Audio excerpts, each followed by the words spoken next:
नमस्कार मित्रांनो, आज तारीख आहे 22 सप्टेंबर 2024 आणि सकाळी 7:30 वाजता आता आणि कोंबड्या बघा इकडे सोडल्यात आपण याच्यामध्ये बाहेर सोयाबीन काढून झालेली आहे ते पण दाखवतो मला। आणि हे जे मित्रांनो जो आपला भुईमुग राहतो बघू शकता, हे पूर्ण भुईमुग आहे। हा आणला तर इथं टाकायला आणि त्यात कोंबड्या सारते। आता आपण कोंबड्याला सारायला बाहेर बोलूया, पहा तुम्हाला दाखवतो बाहेरचं आजचं वातावरण। चला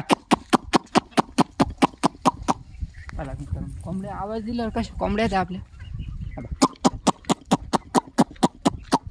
आणि बघा इकडे शेतात जे वातावरण आपलं, आपण पूर्ण सोयाबीन काढून घेतलेलं आहे। समोर थप्पी मारून ठेवलेली बोलली आहे, फक्त पाऊस आला नाही रात्री। देवाला म्हणलं पाऊस कमी नाही तर पूर्ण मेहनत 4 महिन्याची वाया गेली असते मित्रांनो। बघा आ आ आ आ आता या पूर्ण कोंबड्या जे आहे पूर्ण शेतामध्ये चरून द्यायचे आपल्याला। जवळजवळ 1-2 महिना जोपर्यंत दुसरं पेरणी घेत नाही तोपर्यंत। व्हिडिओ आवडत असेल मित्रांनो लाईक करा, शेअर करा, धन्यवाद।